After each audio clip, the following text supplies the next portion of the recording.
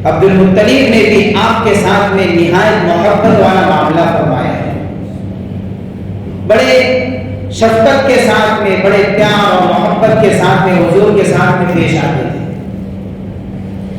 اور محبت کا عالم یہ تھا کہ عبد المطلب وہ قوم کے سردار تھے، ان کے لیے بیت اللہ کے سائے میں ایک بیٹھک بنائی جاتی تھی جو شاندار بیٹھک ہوتی تھی، سرداروں کے لیے، خاص ان کے لیے بنائی جاتی تھی، یعنی عبد المطلب کے لیے۔ کوئی بھی اس بیٹھک کے اوپر بیٹھنے کی ہمت نہیں کرتا تھا، کیونکہ وقار ایسا تھا، عظمت ایسی تھی، دبدبا ایسا تھا۔ ابراہیم بھی ان کو دیکھ کر ڈر گیا تھا، وہ بھی اپنے تخت کو چھوڑ کر نیچے آ چکا تھا، ایسا دبدبا۔ تو عبد المطلب کی بیٹھک کے اوپر کوئی بھی بیٹھتا نہیں تھا۔ ان کے جتنے بھی لڑکے جو سب کے سب جب آتے تھے تو نیچے بیٹھتے تھے، اور قوم کے دوسرے لوگ بھی ان کے سامنے نیچے بیٹھتے تھے۔ حضور پاک صلی اللہ علیہ وسلم جب تشریف لاتے تھے، کیونکہ 6 سال کی عمر میں عبد المطلب کو سونپے گئے، والدہ کا سایہ ہو گئے، تو جب آپ علیہ السلام آتے تھے تو سیدھے جا کر اس بیٹھک کے اوپر حضور بیٹھ جاتے تھے۔ تو آپ کے جو دوسرے چچا ہوا کرتے تھے وہ ان کو اتار دیتے کہ یہاں تم نہیں بیٹھ سکتے، یہ مقام بہت اونچا ہے۔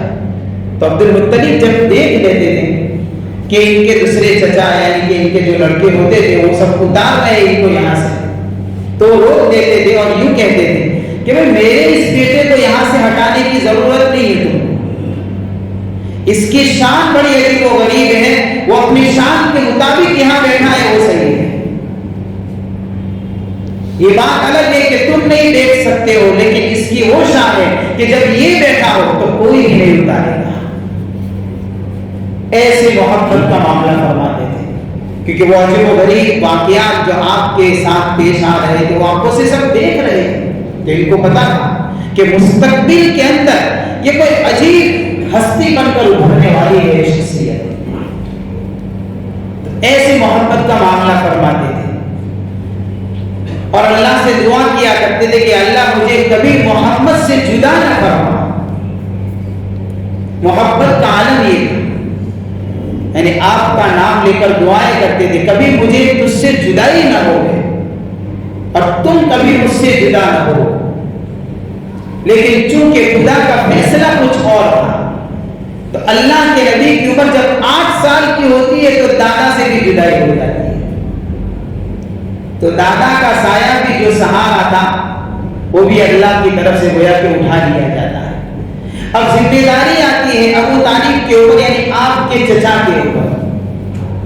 آپ کے چچا نے بھی ایک لمبی عمر پائی اور ہمیشہ ساتھ دیا ہے۔ اسلام کا ڈنکا جب بلند ہوا، یعنی جب آپ نے دعوت دینے شروع کی، تو اس وقت چاہے یہ ایمان نہیں لائے لیکن کفر کی حالت میں رہتے ہوئے ہمیشہ حضور کا ساتھ دیا ہے ابو طالب۔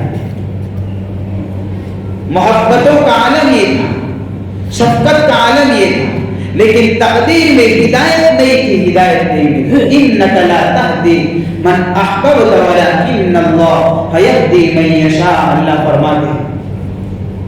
انتقال ہو رہا ہے ابو طالب کا، حضور تشریف لے گئے کہ چچا کا آخری وقت چل رہا ہے۔ چچا سے کہا ہے کہ زندگی پر تو آپ کی ناک کا سوال تھا، اس لیے آپ کلمہ نہیں پڑھ سکے، یہ آخری وقت ہے، اتنا کر لیجئے، میرے کان میں کلمہ پڑھ لیجئے، کل محشر کے میدان میں رب کے سامنے میں گواہی دے دوں گا کہ آپ نے ایمان قبول کیا ہے۔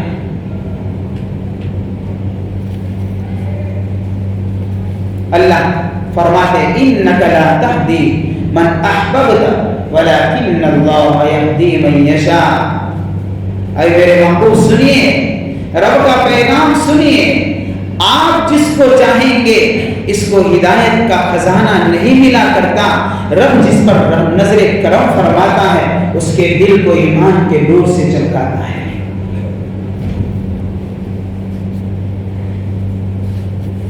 ان کے مقدر میں ہدایت نہیں تھی، ہدایت نہیں ملی، الغرض بات ضرور ہے کہ انہوں نے بڑی شفقت کا معاملہ کیا ہے اور ہمیشہ حضور کے وسیلے سے دعائیں کی ہے.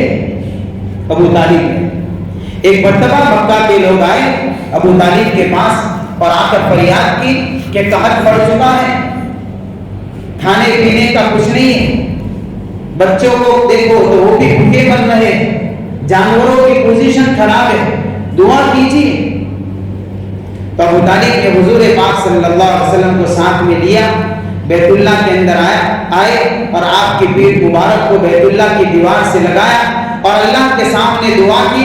آپ کے ہاتھوں کو اٹھایا، جیسے ہی ہاتھ اٹھائے کہیں بادل نظر نہیں آ رہے تھے، اسی طریقے سے آسمان صاف تھا. اللہ کے نبی کے ہاتھ اٹھے، آنن فانن بادل آئے اور بارش برسنا شروع ہو گئی. اس لیے ابو طالب ہمیشہ کہا کرتے تھے وَأَبْيَضُ يُسْتَسْقَى الْغَمَامُ بِوَجْهِهِ، یہ روشن چہرے والا، اس کے چہرے کی برکت سے بادل سے بارشیں مانگی جاتی ہے. یہ یتیموں کا سہارا ہے، بیواؤں کی آبرو کی حفاظت ہے. ہمیشہ کہا کرتے تھے، اشعار بولا کرتے تھے نبی کی شان میں. تو اس طریقے سے گویا کہ محبت کا معاملہ فرما دیتے تھے.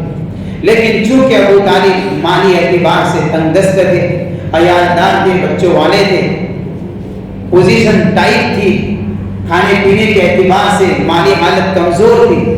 اللہ کے نبی صلی اللہ علیہ وسلم نے دیکھا کہ چچا جان کی حالت مالی اعتبار سے کمزور ہے، لہذا حضور نے فیصلہ کر دیا کہ میں بھی حصول معاش اور ذریعے معاش کے لیے میں بھی کوشش کروں گا چچا. اور اللہ کے نبی نے بھی روزی کے لیے محنت کرنا شروع کی. کیا محنت شروع کی؟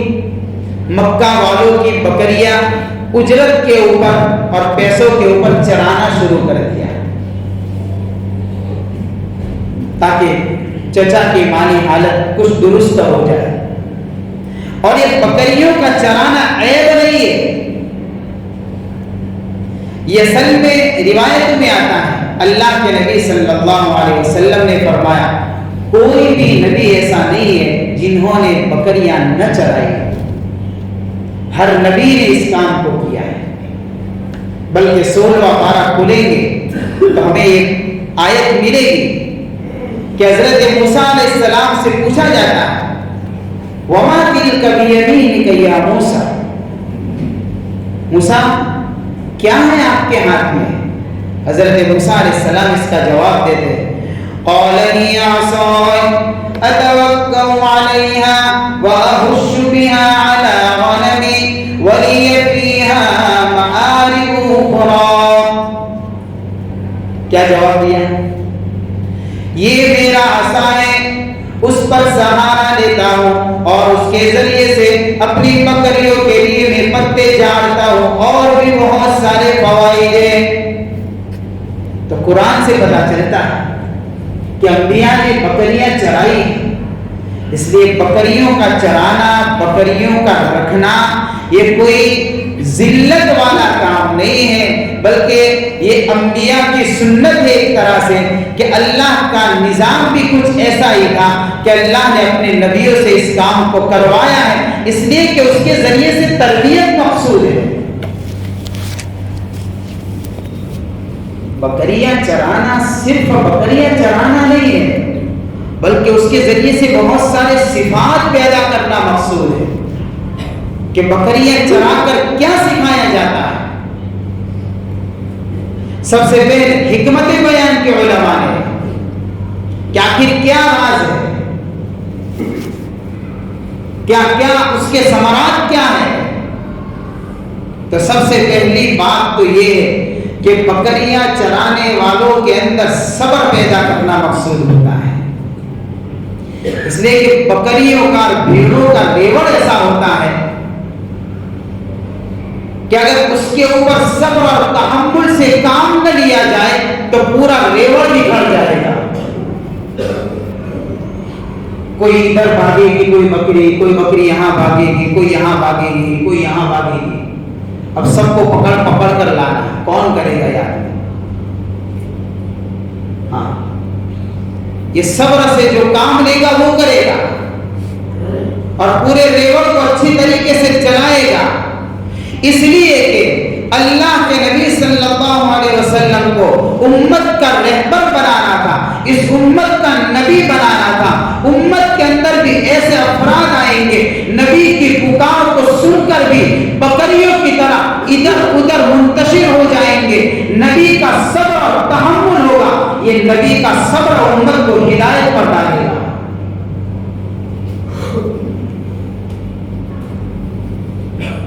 یہ کمالات پیدا کرنے ہیں کہ جب ان جانوروں کے ذریعے سے جب صبر آئے گا تو پھر انسانوں کی طرف جب ان کو ایک پیغام سنانے کے لیے بھیجا جائے گا تو وہی نبی کا صبر۔ ہاں، اس لیے واقعہ طائف کے اندر نبی کا صبر ہے، جنہوں نے طائف والوں کو ہدایت سے نوازا ہے۔ آج جا کر دیکھیں گے تو ایمان والے بستے ہیں، وہاں پر کافر نہیں بستے۔ یہ طائف کے اندر جب حضور تشریف لے گئے تو اس وقت تو کفار کی بستی تھی، نہیں تو آپ پر تو پتھر برسائے گئے تھے، لیکن آپ نے ایک بھی پتھر کا جواب نہیں دیا تھا۔ ان کے پتھروں کو کھا کر وہ نبی کا کیا وہ عظیم صبر ہوگا، کیسی قوت برداشت ہوگی کہ بالکل خاموشی کے ساتھ پتھر کھاتے ہوئے طائف سے واپس ہوئے۔ فرشتے نے آ کر پیشکش رکھ دی کہ اللہ نے بھیجا ہے، آپ حکم فرمائیے، طائف کی بستی کو الٹ دیا جائے گا۔ اللہ کے نبی کی زبان مبارک سے اس وقت جو الفاظ نکلے، اللہم اہد قومی فإنہم لا یعلمون۔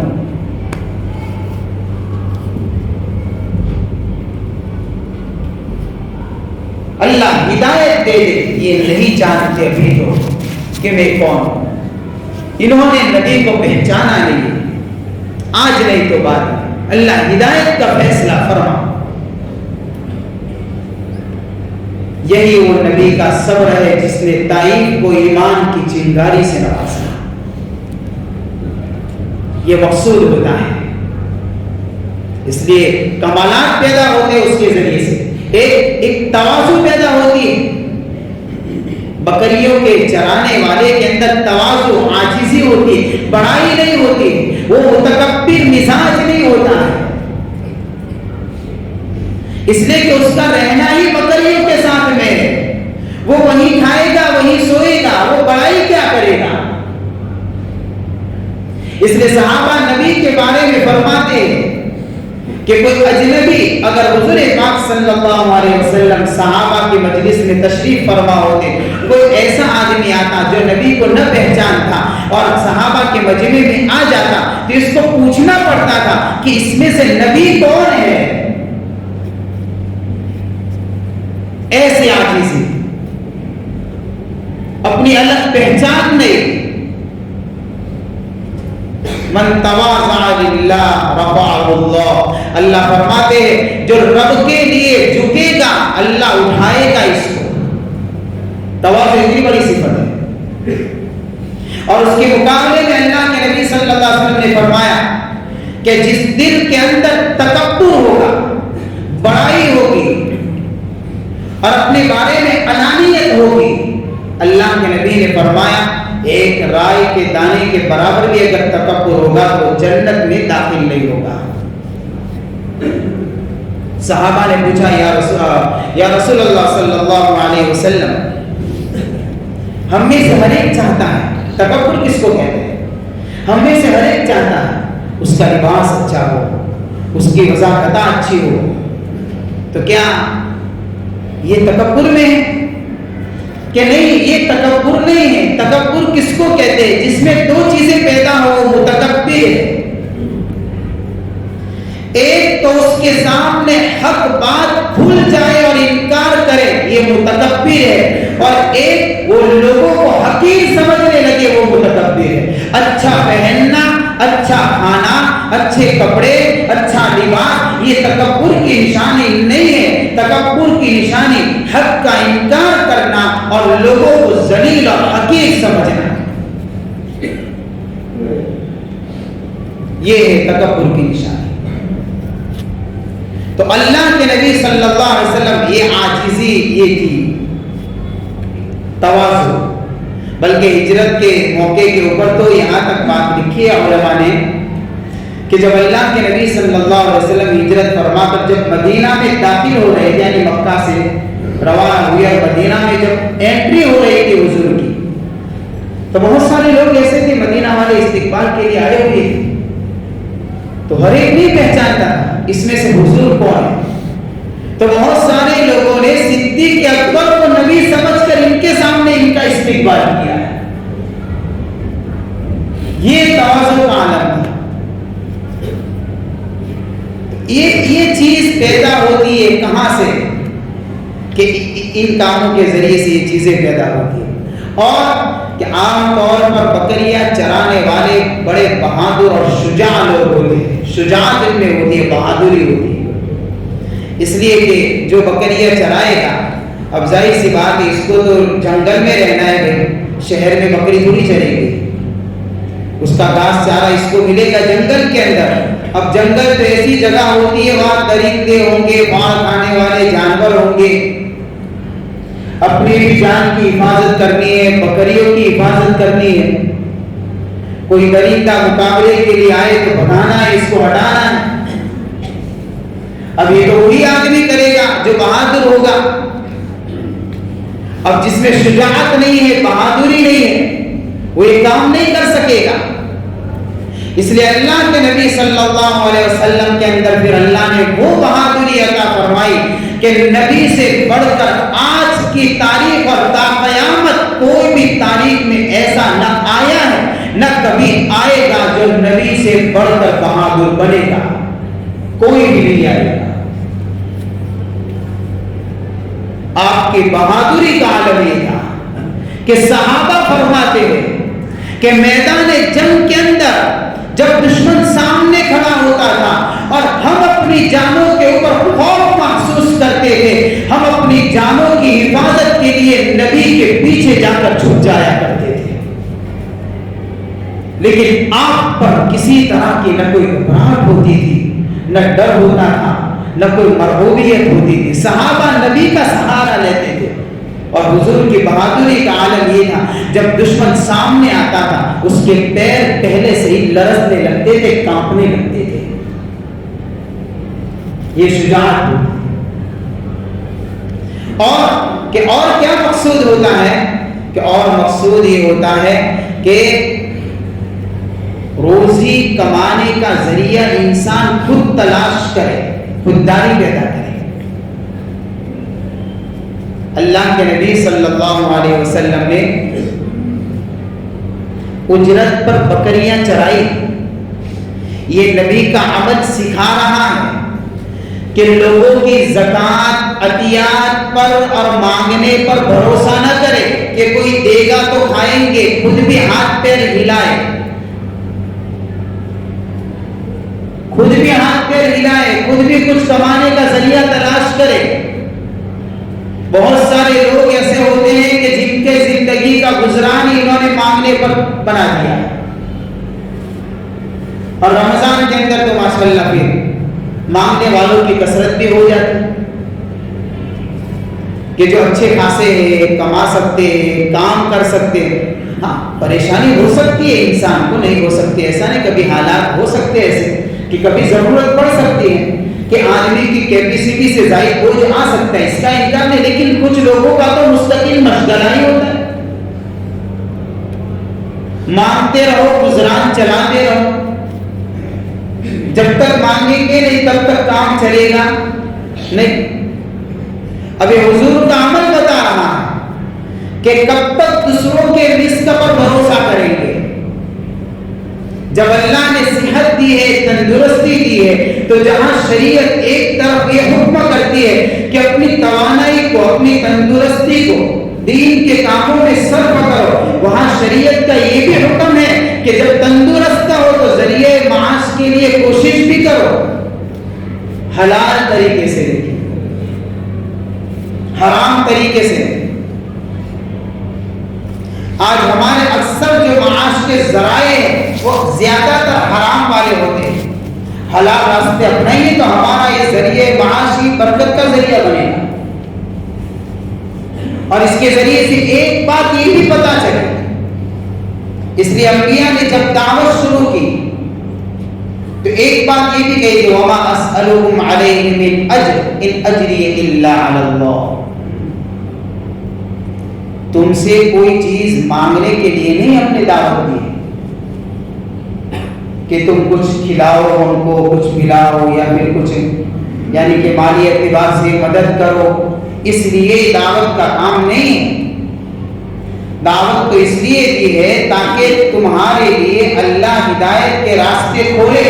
مسئلہ رہا ہمارا تو ان اجری الا علی اللہ, تو ہمارا پورا معاملہ تو رب کے اوپر ہوتا ہے. اللہ ہمارا کام پورا کرے گا, آخرت میں اجر عطا فرمائے گا, دنیا کے اندر اللہ معاش عطا فرمائے گا. یہ رب کا ہمیشہ طریقہ رہا ہے. جو اللہ کے کاموں میں لگتا ہے اللہ اس کے گزران کو چلاتا ہے. اس لیے تعجب کی بات تو یہ ہوتی ہے کہ مولویوں کا گزران اچھا چلتا ہے, امیروں سے بہت سی مرتبہ اچھا چلتا ہے. ہوتا ہے ایسا, یعنی کوئی الٹپ بات نہیں, ایسا واقعی ہے کہ جو کم, بہت کم ان کے پاس یعنی وہ ان کا ذریعہ معاش بہت محدود ہوتا ہے, لیکن ان کا کھانا, ان کا پینا, ان کا رہنا, ان کا لباس ماشاءاللہ بہت اچھا ہوتا ہے. اللہ چلاتا. اس لیے کہ عالم جب رب کا کام کرتا ہے, چونکہ یہ بھی نبی کی وراثت ہی تو ہے, تو انبیاء کی وراثت کی برکت سے اللہ تعالیٰ ان کے کاموں کو کر دیتا ہے. اس لیے یہ نبی کی زندگی کے ذریعے سے بتانا مقصود ہے کہ ہم بھی جب دین کا کام کریں تو کسی کے مال پر نظر نہ ہو, کسی کے مرتبے پر نظر نہ ہو. کوئی کسی کے رزق کی ذمہ داری نہیں لیتا. ہر کسی کا رزق کا مسئلہ رب سے جڑا ہوا ہے. اللہ وہاں سے جس کا مسئلہ حل کرے گا اس کا رزق اللہ کہیں سے پہنچانے کے راستے رب کے الگ الگ ہوتے ہیں. اللہ رزق پہنچاتا ہے, راستے الگ الگ ہوا کرتے ہیں, راستہ ایک نہیں. اللہ جہاں سے چاہے گا پہنچائے گا, ہاں, لیکن حلال پاکیزہ راستے سے اللہ پہنچائے گا. اس لیے شرط ہے کیا کرے کہ نبیوں والا کام کرے, نبی کی سنت کو زندہ کرے اور اللہ سے مسائل کو حل کروائے, اور اپنے ذریعے معاش کے لیے اپنے اندر خودداری پیدا کرے. لوگوں کے اوپر نگاہیں نہ ٹکائے, لوگوں کے اوپر یہ چیزیں نہ کرے. اور یہی چیز گویا کہ انبیاء کی تربیت مقصود ہوتی ہے. اس لیے اللہ تعالیٰ نے گویا کہ حضور پاک صلی اللہ علیہ وسلم کی عمر 4 سال کی تھی. بکریاں گویا کہ وہاں جہاں یعنی کہ حضرت حلیمہ کے وہاں تھے حضور صلی اللہ علیہ وسلم, وہیں سے گویا کہ تربیت شروع ہوئی بکریاں چرانے کی. اور وہ تربیت کب کام آئی؟ یہ تربیت 8 سال کی عمر کے بعد اب کام آئی. ابو طالب جب مالی اعتبار سے تنگست ہے, پریشان ہے, گزران ٹھیک سے نہیں چلتا ہے, اللہ کے نبی صلی اللہ علیہ وسلم نے اپنے چچا کے اندر کاموں کے اندر ہاتھ بٹانے کے لیے بکریاں چرانے کا فیصلہ کر لیا. اور آپ کی وجہ سے پھر برکتوں کا ظہور بھی ہوا, اور ایسی برکتیں ہوئی کہ سیرت نگار علماء نے لکھا ہے کہ بہت سی مرتبہ ایسا ہوتا تھا کہ کھانے کے دسترخوان کے اوپر جب کبھی حضور کسی وجہ سے حاضر نہیں ہوتے تھے تو ایسا ہوتا تھا کہ کھانا کم پڑ جایا کرتا تھا ابو طالب اور ان کے گھر والوں. اور جب حضور پاک صلی اللہ علیہ وسلم کھانے میں شریک ہوتے تھے تو ہر ایک پیٹ بھر کر کھاتا تھا.